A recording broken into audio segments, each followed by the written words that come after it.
federal eviction moratorium expiring is already being seen in some courtrooms across the country. Eviction cases are already underway in Rhode Island, just one of the states where tenants who are behind on rent are fighting to keep their homes. And on the other hand, there are landlords who say they need to get paid. So for more on these cases and the White House's response, I'd like to bring in Diane Yentl. She is the president and CEO of the National Low Income Housing Coalition. Thank you so much for joining us, Diane. There are, I know, some forbearance programs in place for people who are having a difficult time paying their mortgage. I don't know if small landlords are protected under that, but, most of the landlords out there, before people are saying, oh, landlords, they'll squeeze you dry, most of the landlords are just small landlords, and they depend on that rent to pay the mortgage on the home that they have. And the uncertainty of not knowing whether or not their renter is going to get any sort of assistance has got to be sort of as stressful as it is to not know whether or not you are as a renter are going to be able to stay in your place.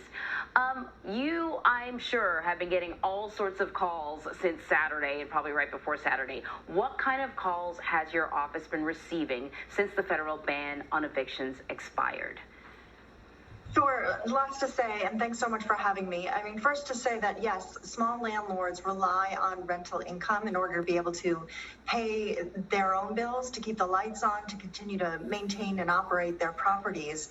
And it's those smaller landlords that are more likely to be housing the lower income tenants who have fallen behind on rent.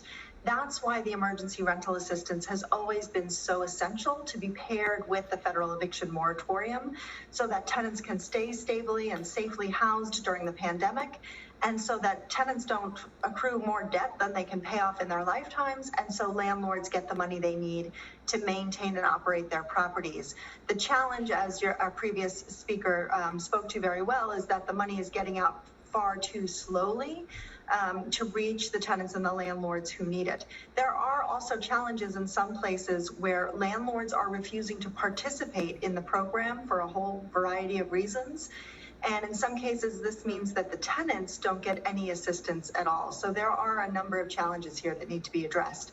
We have been getting calls for many weeks now, even months, from renters, from families who are struggling, who are behind on rent, who are doing everything they can, both from their own resources to try to continue paying the rent, and who are applying for the emergency rental assistance, but it hasn't reached them yet, who are so scared that they are going to lose their homes in the coming days and weeks. And they're especially terrified with the Delta variant surging, many of them living in communities where there are surging cases of COVID-19, and they fear for their lives and their safety. When they lose their homes, they lose their ability to stay safe.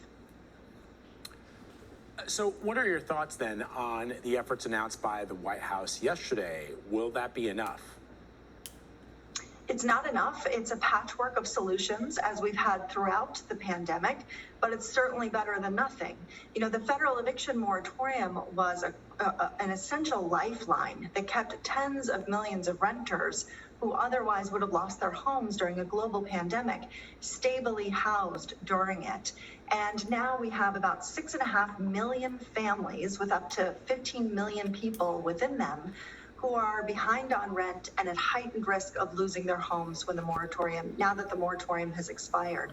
The moratorium has also been an essential public health measure. It's helped our country to contain and slow the spread of COVID-19.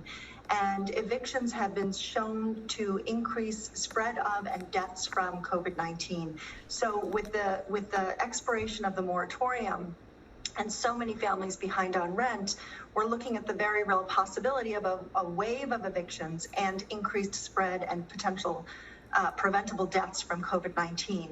So the White House has stepped in now to say they are going to take all possible actions that they have immediate authority to do, such as asking their cabinet secretaries to implement moratoriums on HUD subsidized or federally backed properties, asking landlords to hold off on evictions for 30 days, asking utility companies to hold off on shutdowns of utilities for 30 days, all while they work with states and localities to try to get that emergency rental assistance out faster and better and to the people who need it the most.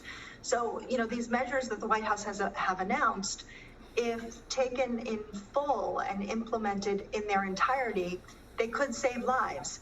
But it's still a patchwork, and there still are vulnerable people who are left at heightened risk of losing their home. So what's most needed is a federal eviction moratorium to be put back in place until those vaccination rates increase and that emergency rental assistance gets out to tenants.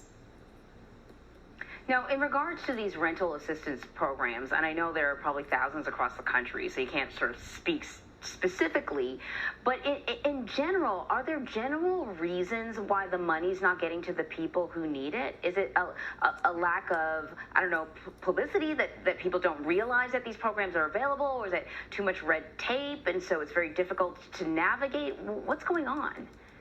It's all of the above, and it depends on the place. So at the National Income Housing Coalition, we've been tracking all emergency rental assistance programs throughout the pandemic across the country. We're tracking over 1,000 emergency rental assistance programs, including nearly 500 that are funded through Treasury's emergency rental assistance program. And only of that program, only about $3 billion of the $46 billion that's been appropriated has been spent. And there's a whole set of reasons why it's moving so slowly in some places. I think it is important to note that there are some places that are spending it very well and very quickly. There are some communities that have spent 100% of their funds, and there are many states and cities that have spent over 50%. But most have spent far less. And in fact, there are 15 states that have spent less than 2% of their funds.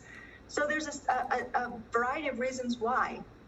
In some communities, program administrators are really making the process to get emergency rental assistance much too complicated, overly complicated applications, overly burdensome documentation that they require that oftentimes the lowest income and the most marginalized tenants can't produce, and that slows down the process for everybody.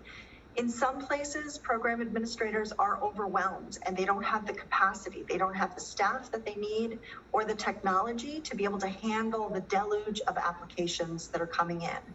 And in some places, there are challenges with landlords refusing to participate in the program. That is slowing down the process for everybody again, and in some cases, it's meaning some of those lowest income tenants are left out of getting assistance altogether. So again, the White House and the Department of Treasury have been putting out important guidance, urging states and cities, enabling them with tools and guidance and directives to do this better, to simplify applications, to use direct-to-tenant assistance wherever possible, and to get this money out faster. We are starting to see a positive impact from that guidance from Treasury and the White House. We are starting to see an increase the number of programs that are ramping up and getting the money out fast enough, but it's just not happening fast enough with the eviction moratorium now having expired. So for folks who are watching this, can you give them a sense of what other rental assistance might be available for them if they are at risk of being evicted? And how long can some folks perhaps claim squatter rights? So, the good news is that there are sufficient resources to help all tenants who fell behind on rent during the pandemic pay those rent arrears. And in some cases, there's enough money to help them pay some future rent payments if they're still struggling. That $46.5 billion that Congress appropriated is sufficient to address all the arrears that accrued. But again, the problem is that the money is not getting out fast enough. So if a tenant who is behind on rent is listening, what I would advise them to do is first find the emergency rental assistance programs that are available in their community. The Department of Treasury has a searchable database on their website. The Consumer Financial Protection Bureau does. We have one on nlihc.org. There's a searchable database of all emergency rental assistance programs. So if you haven't applied yet, you should immediately, because it may take time to get that money to you. I would also advise renters to see if there are any legal aid attorneys in their community that are available to help them through the process should they get an eviction filing, because the vast majority of tenants who get eviction filings don't have any legal representation when they show up at court, when the vast majority of landlords do. So legal aid attorneys can be very helpful in the process and in helping tenants to defend and stay in their homes. All right. Yeah, I think that that's all good advice. I just wanted to sort of comment on the squatters' rights things because I think that, you know, the thing about squatters' rights is that it's different in different states, different municipalities. Sometimes you have to live in a place for a very, very long time to even kind of be able to draw on that. I don't know if it's a valid alternative for people, but I can imagine that many people are thinking about all of their options, and that might be one of the things that they're kind of considering. But I want to throw it out there. Yeah, it may be, and it really varies very widely from city to city and community to community, just like the amount of time that somebody gets notice before they're physically removed from their home after an eviction filing also varies very widely. And this is, again, why I would really advise people to get legal advice before they attempt to squat in a home or before they go to court for an eviction, if there's legal aid attorneys available to help them. All useful advice. Diane Yentl, thank you very much. Fascinating discussion. Appreciate it. Thanks very much for having me.